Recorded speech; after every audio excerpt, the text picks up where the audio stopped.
이런 본문에서 문제점을 찾는 거는 예를 들면 이제 11절에 보면 거룩하게 하시는 이와 거룩하게 함을 입은 자들이 다 한 근원에서 난지라. 그러므로 형제라 부르시기를 부끄러워하지 아니하시고라고 되어 있는데, 이 형제라고 부르는 분은 거룩하게 하시는 이인, 그 앞절에 있는 표현대로 하면 구원의 창시자인 예수 그리스도이십니다. 예수 그리스도가 다른 누군가를 형제라고 부르기를 부끄러워하지 아니하신다라는 말입니다. 그러면 예수님이 형제라고 부르는 사람들은 누굴까요? 예수님을 믿고 구원을 받은 사람들이 예수님의 형제예요. 하나님의 아들들이니까.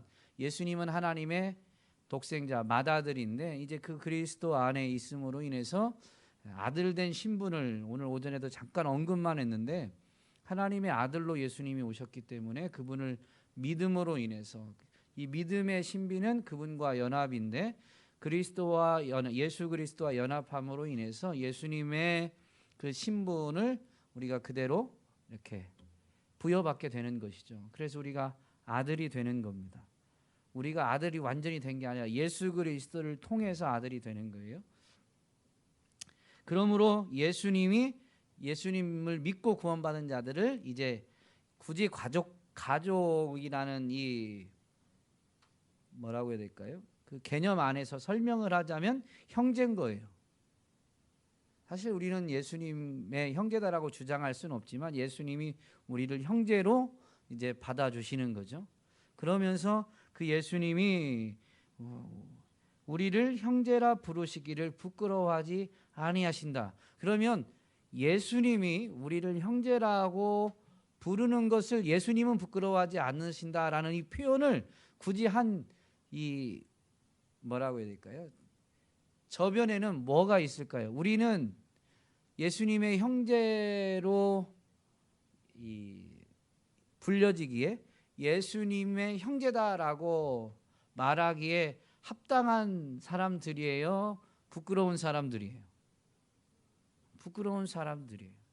예를 들면 이런 데에서 이제 우리의 문제점을 찾는 겁니다.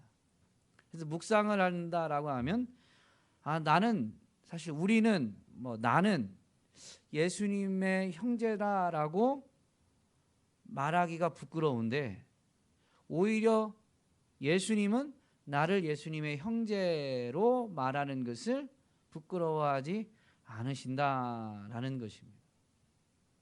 그러니까 부끄러워하는 이게 우리에게 문제점이고, 그런 우리를 일방적으로 받아주셔서 우리를 형제라고 말하기를 부끄러워하지 않으신다라고 예수님이 분명히 말씀해 주시는 것이죠. 그러면 우리는 왜 예수님이 우리의 형제다라고 말하는 게 부끄럽습니까?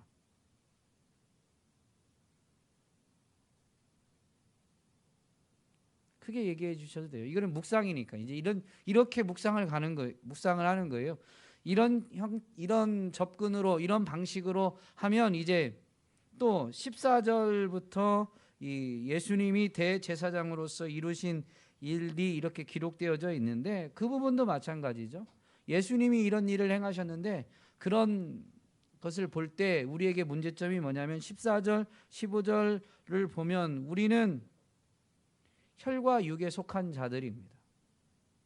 혈과 육체를 가진 자들이에요. 근데 그 육체를 가짐으로 인해서 그 육체의 연약함 때문에 이 죽음의 세력을 잡은 자 마귀로부터 자유롭지 못해요.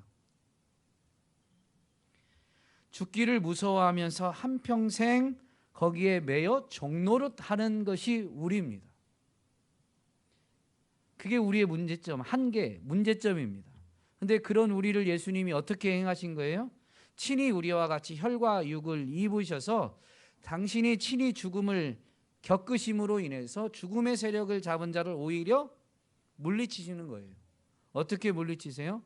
부활이라는 것으로 물리치시죠. 죽음의 권세를 이깁니다. 그래서 부활장에, 고린도전서 15장 부활장에서 우리 가르쳐 주는 것은 그리스도의 부활을 분명히 증언하면서 후반부에 거의 끝부분에 가면 사망아 내가 쏘는 것이 어디 있느냐라고 담대히 부활을 분명히 확인하게 되면, 부활을 믿게 되면, 우리도 부활이 있다는 것을 분명히 믿음으로 부여잡게 되면 사망이 쏘는 그 사망의 권세, 사망이 주는 두려움에 이렇게 영향을 받지 않는 거죠. 그래서 사망아 내가 쏘는 것이 어디 있느냐, 내가 쏘는 것은 죄요 죄의 율법이다라고 하면서 이제 우리 주 예수 그리스도 안에서 승리를 주신 하나님께 감사한다라고 선언하게 되죠. 이렇게 이제 우리의 한 문제점을 우리가 이제 말씀에서 이게 문제점이다라고 드러내진 않지만, 예수님이 이렇게 행하신 것을 볼 때 우리 안에 있는 문제점을 분명히 발견하게 되고, 그런 문제점을 예수님이 이렇게 해결해 주셨기 때문에 예수 그리스도의 우월성을 설명하는 본문이 연약함을 갖고 있는, 문제점을 갖고 있는 우리에게 바로 복음이 된다라는 겁니다. 근데 이런 문제점을 내가 발견하지 못하면 그냥 하나의 이야기, 누군가가 말하는 이야기가 돼요. 묵상은 그래서 이 문제점을 찾는 게 매우 중요한 거죠.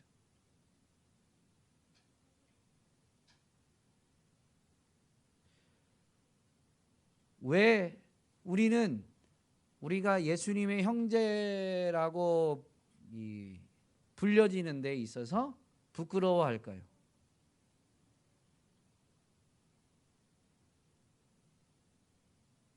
여러분은 당당하십니까? 부끄럽죠? 왜 그러세요? 아까 혜인 집사님 말씀하시려고 했는데,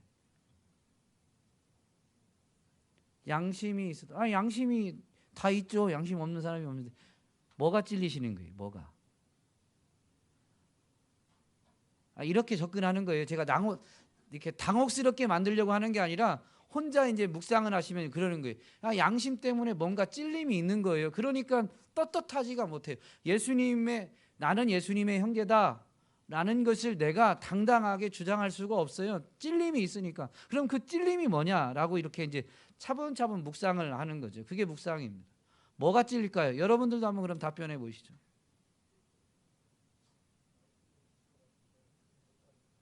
그대로 못 사니까.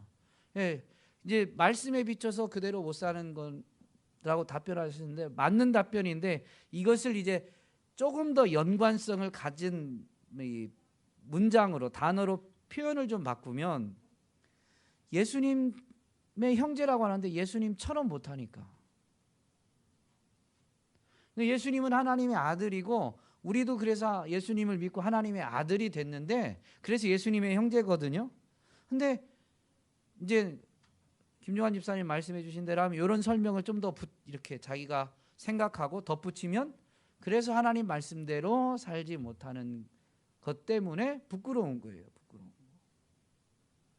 그러면 사실은 실제적으로 이 부끄러움이라는 그 원인은 뭐냐면, 우리가 하나님 말씀대로 살지 못하는 데 있습니다.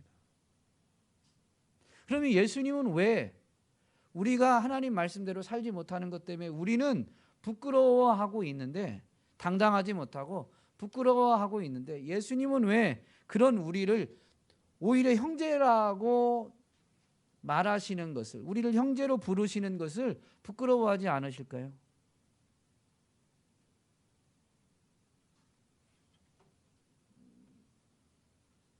왜 그럴까요?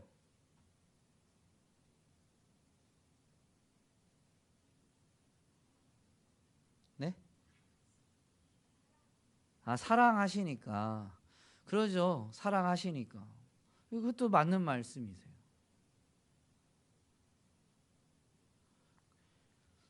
거의 사랑, 감사 뭐 이런 거 하면요, 성경 묵상할 때 90% 정답입니다. 90%. 모르겠다 그러면 하나님은 사랑이시니까 우리는 감사해야 되니까, 이렇게 결론을 맺어도 거의 말씀 묵상을 잘못하는 게 아닙니다. 굉장히 광범위한 큰 광의적인 개념인데 어쨌든 맞는 말씀이세요. 우리 예수님이 우리를 형제로 받아들이실 때요, 우리의 행위를 보고 받아들이신 게 아니기 때문입니다.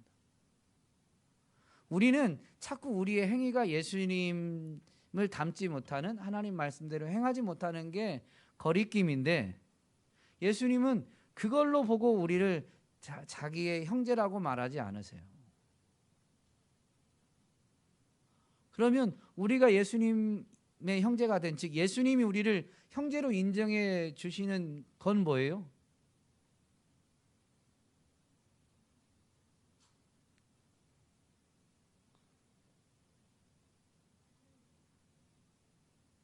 그렇지, 우리가 하나님의 자녀가 된대요. 그럼 우리 어떻게 하나님의 자녀가 됐어요? 아니, 네? 어떻게 자녀가 됐어요, 우리는?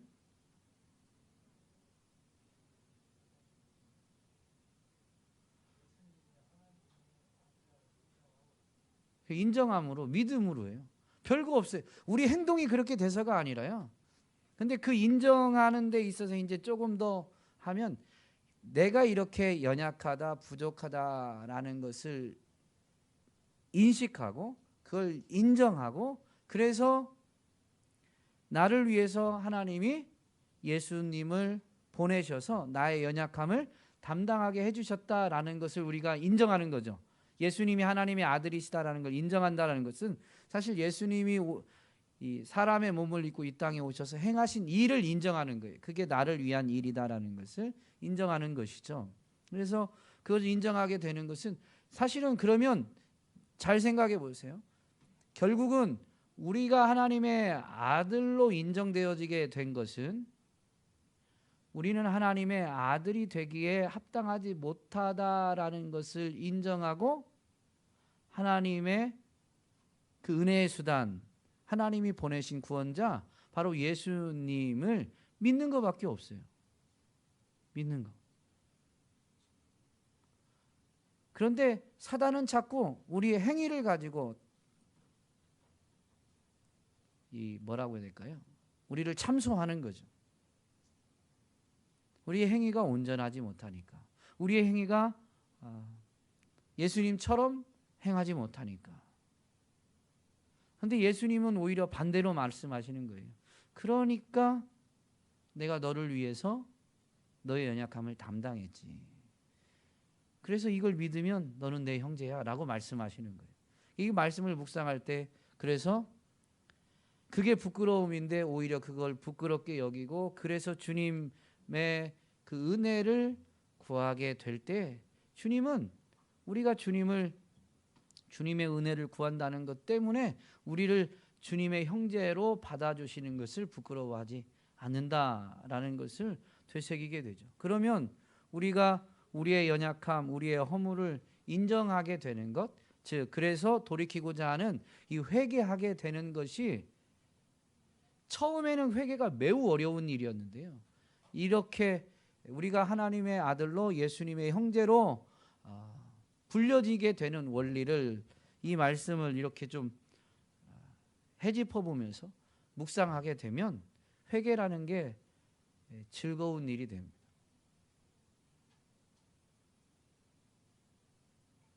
표현이 좀 이상한가요? 회개를 하게 될 때는, 회개를 해야 할 때는 괴로움인데요, 회개는 즐거운 일이에요. 왜냐하면 회개는 하기만 하면 하나님이 어떻게 해주세요? 용서해 주시고 아예 기억지도 않아 주시니까, 사실 회개를 해본 사람은 압니다. 이제 회개는 즐거운 일입니다. 시작은 조금 뭐라고 해야 될까, 이렇게 좀 슬픔이 될 수는 있지만, 그 슬픔이 변하여 기쁨이 되는 게 회개입니다. 그렇기 때문에 결론적으로 다시 말씀드리면, 회개는 즐거운 일이다 라는 겁니다. 우리는 이 혈과 육에 속하였다, 혈과 육을 갖고 있습니다. 그래서 이 죽음의 세력을 잡은 자 마귀에게 지배를 받고 한평생 종노릇하게 되는데요, 이 육체의 연약함 때문에 죽음의 권세 앞에 짓눌려서 이 종노릇하게 된다라는 이 구체적인 예시가 뭐가 있을까요? 여러분은 사탄의 이 죽음의 권세 아래에서 종노릇 하는데 완전하게 해방되셨지만 완전한 해방을 누리고 계세요? 완전히 해방되었는데도 불구하고 종종 내가 그 죽음의 지배 아래에서 종노릇하고 있다라는 것들을 느끼세요?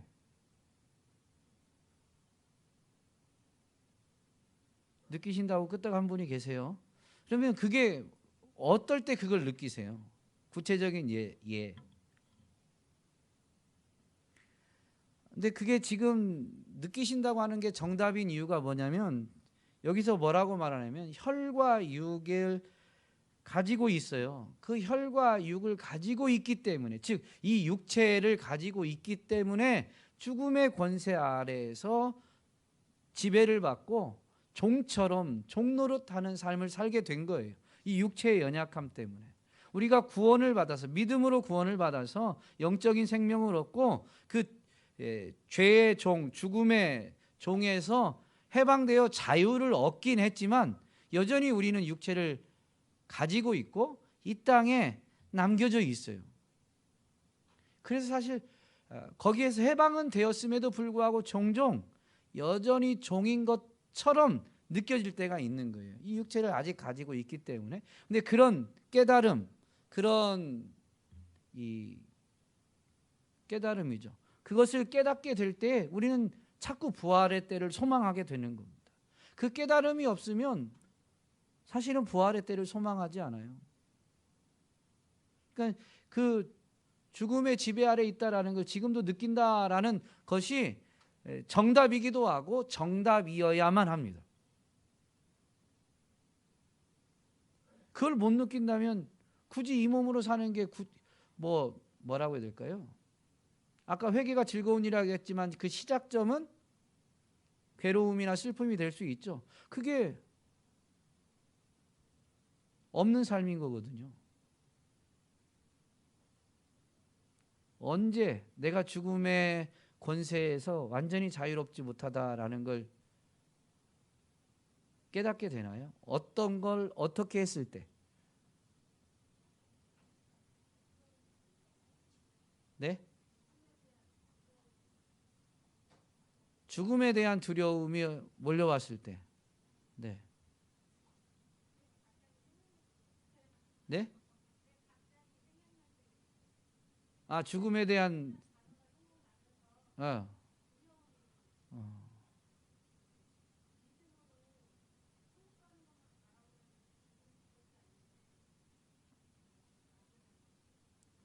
네, 네, 네. 육체를 갖고 있기 때문이에요. 이 육체는 죽음을 당하니까 우리가 이 영생을 얻었는데 이 육체는 결국엔 죽음과 함께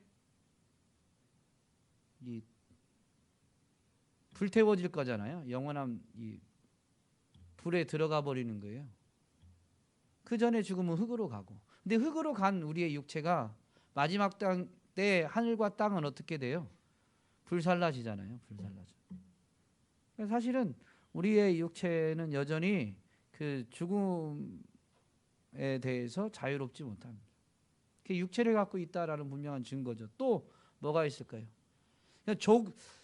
죽음에게 종노릇한다라는 것은 우리가 그 죽음이 갖고 있는 권세 때문에 지금 말씀하신 것처럼 두려움을 느낄 때입니다.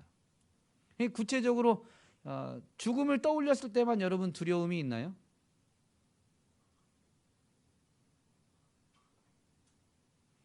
다른 때는 두려운 게 없어요?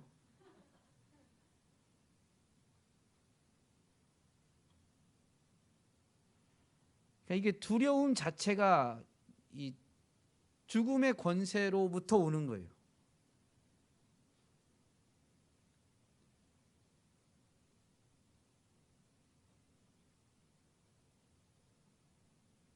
자식들의 문제에 있어서 두려움이 있어요, 없어요?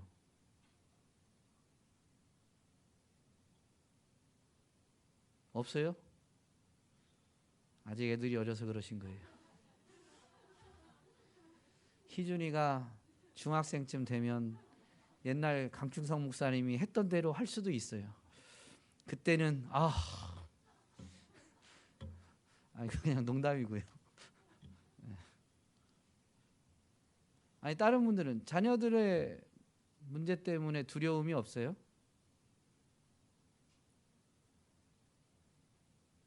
두려움까지는 그러면 염려는 없어요? 그게 이제 우리가 이 죽음의 권세 아래 있다라는 증거입니다. 하나님을 전적으로 신뢰하면, 즉 이 죽음의 권세를 이긴 그 하나님을 온전히 신뢰해서 주님 안에 거하면요 염려도 없어요. 그래서 성경은 우리에게 가르치잖아요. 너희 염려를 다, 염려하지 말라고 가르쳐주지 않아요. 이 육을 갖고 있는 존재는 염려에서 자유롭지 않습니다. 그래서 그거를 이겨내는 비결은 염려를 다 주께 맡기는 겁니다. 너희 염려를 다 주께 맡기라. 사실 우리가 하나님을, 주님을 신뢰한다라는 것은 이 죽음의 권세 아래 놓여 있는 이 육을 가진 우리를 예수님이 여기서 해방시켰다라는 것을, 그 진리를 받아들여서 이 육 때문에 갖게 되는 불안, 염려, 두려움을 그분께 그냥 맡기는 거예요. 이 염려, 불안, 두려움 등이 이제 감정의 어떤 색깔이나 크기에 따라서 좀 다른 표현이겠죠. 불안, 염려, 두려움. 근데 이런 것들을 보면 우리의 일상 가운데에서 많이 합니다. 우리도 할 때가 있죠.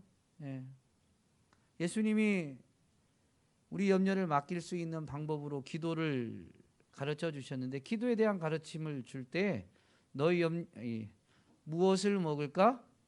무엇을 마실까? 무엇을 입을까? 뭐 하지 말라고요? 염려하지 마라. 염려하지 마라. 물론 요즘 시대는 못 먹는 것 때문에 뭐라고 해야 될까요? 그 죽음에 대한 두려움? 죽음에 대한 것과 연결되진 않죠. 그러나 요즘은 잘 먹고 잘 사니까. 그런데 그 잘 먹고 잘 사는 것도 잘 생각해 보면 더 좋은 거 먹고 뭐 더 맛있는 거 먹고 그러려고 하는데, 그게 점점 뭐하고 연결돼요? 못 먹는 문제가 아니고 이제 먹는 문제인데 여전히 염려를 합니다. 어떻게 먹는 게 더 건강한가? 그렇게 해서 건강하면 마치 나는 생명을 내가 지킬 수 있는 것처럼 착각 속에 사는 거죠. 이게 좀 어려운, 애매모호한 경계선이 좀 어려운 부분이 있는데,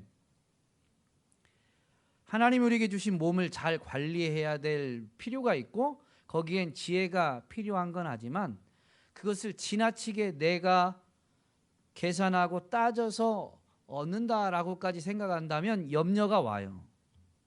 이걸 먹고 꼭 더 먹고 막 해야 되는 것처럼. 그런데 우리가 할 수 있는 부분에서 우리 하나님이 주신 몸이기 때문에 이것을 건강하게 관리할 필요가 있다라고 해서 한다라고 하면, 자기가 할 수 있는 부분을 하고 생명과 건강은 하나님께서 주시는 것임을 인정하면서 맡겨야 되는 문제인데, 이게 내가 하려고 하면 혈과 육을 가지고 하나님을 인정하지 않고 내 힘으로 하려고 하면 이 죽음의 권세 앞에서 우리는 자유롭지 못해요.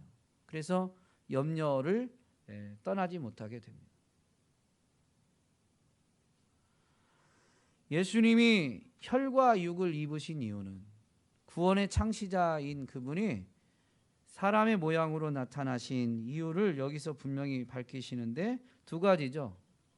당신이 죽음을 당하심으로 인해서 죽음의 세력을 잡은 자 마귀를 멸하시는 게 첫 번째고, 두 번째는 죽기를 무서워함으로 한평생 매여 종로로 타는 모든 자들을 해방시키는 데 있습니다.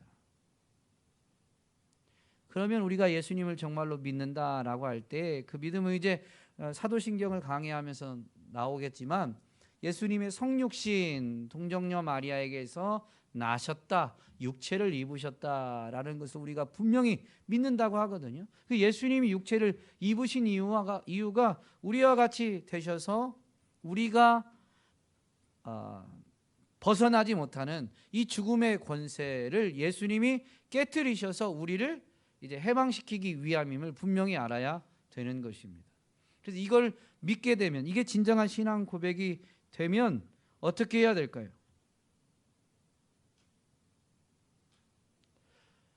그 믿음이 있다고 해서 염려나 불안이나 두려움이 안 생기는 건 아니에요. 아직 육체를 갖고 있으니까. 그런데 맡기는 건 할 수 있는 거예요. 그래서 이런 문제에 대해서 죄와 연관해서 영성학자들이 말할 때 새가 우리 머리에다가 이렇게 새의 오줌이나 똥을 싸는 것은 우리가 막을 수는 없다. 근데 둥지를 틀게는 하지 말아야 된다 라는 말을 합니다. 이게 무슨 의미인지 이해되시죠? 예, 한 번씩 가서 뚝 그 새의 오줌이나 똥이 날다가 떨어지는 것은 우리가 어떻게 막을 수가 없어요. 하늘만 보고 살 수는 없잖아요. 내 머리에 똥 떨어질까. 네, 그런데 새가 날아가면서 쑥 할 때는 그게 그냥 떨어질 수 있는데 새가 내 머리에 와서 둥지를 틀 때까지 내버려 두는 것은 분명히 우리에게 책임이 있는 거죠. 새가 내 머리에 앉아서 둥지를 틀려고 하면 쫓아내야 되는 거예요. 털어버리듯이 쫓아내야 되는 것이죠. 그게 이제 영성이다라고 합니다. 죄에 대해서도 마찬가지예요. 죄의 권세를 가진 이 사단이 우리에게 던지는 이런 불안, 일시적인 순간적인 그런 어떤 생각들, 불안, 염려, 두려움, 그런 감정들은 없을 수가 없어요. 근데 그게 들어왔을 때 어떻게 하느냐? 대부분은 믿음이 바로 서지 못하면 그 던져준 생각에 사로잡혀 가지고 그 요즘 뭐라 그러죠? 꼬꼬 뭐지 은지야? 꼬리가 꼬리를 무는 네, 그런 게 있어요. TV 프로그램 제목이고 하여튼 꼬리에 꼬리를 물어서 계속 거기에 사로잡히는데요. 믿음이 없으면 이 염려가 들어오면 염려를 내가 붙잡아요. 그래가지고 염려를 내가 키워요. 내가 처음에 사단이 던져준 건 한 가지인데 그거를 막 내가 생각하면 그 염려가 막 더 커지는 거죠. 나중에 지나보면 사실은 안 해도 될 염려인데 염려하고 있는 거예요. 그래서 예수님이 가르쳐준 비결이 뭐냐면 내일 일은 내일이 염려하게, 정확히 보셔야 돼요. 내일 일은 내일이 염려하는 거예요. 내가 하는 게 아니에요. 내일이라는 그 시간대는 내 시간이 아니에요. 인간은 미래를 기대하긴 하지만 인간은 미래를 살아낼 능력이 없어요. 인간의 삶은 언제나 현재입니다. 그러니까 오늘 일로만 우리는 염려하는 거예요. 근데 사실 우리가 갖는 염려는 오늘 일로 염려하는 것보다 내일 일이 훨씬 많아요. 맡기지 못하기 때문이죠.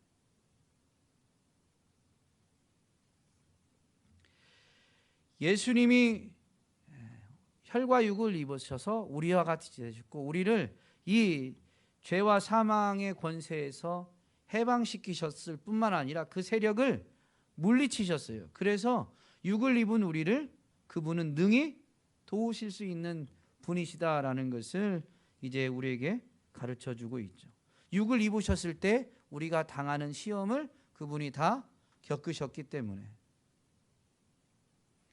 우리를 휘어잡는 세력을 물리쳤을 뿐만 아니라 우리를 건져내셔서 지금도 육을 갖고 있는 우리가 종종 그런 불안, 염려, 두려움에 사로잡힐 때가 있는데 그때 그분은 능히 우리를 도우실 수 있는 분이시다라는 것이죠. 그러므로 예수님이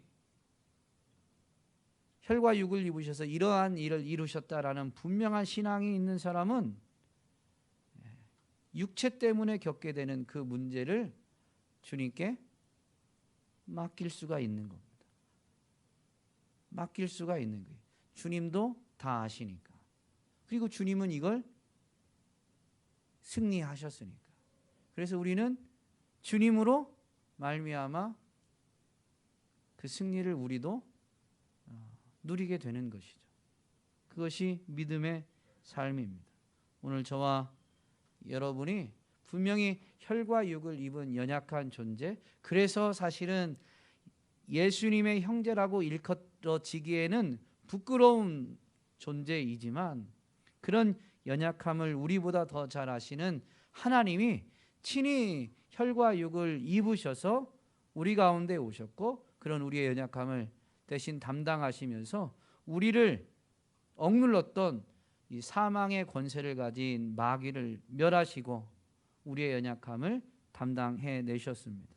이 우리의 연약함을 친히 겪으신 그분은 우리를 능히 도우실 수 있는 분이시죠. 그러므로 우리가 신앙 고백을 할 때 우리가 겪게 되는 모든 이 사단의 죽음의 권세가 던져주는 문제들을 그분 앞에 맡기실 수 있어야 될 줄로 믿습니다. 그분께 맡기고 우리는 그분을 신뢰함으로 그분이 이미 이루신 승리를, 그분이 때를 따라 돕는 은혜를 베푸시는 그 은혜를 풍성히 누리게 되는 저와 여러분이 될 수 있기를 간절히 소망합니다.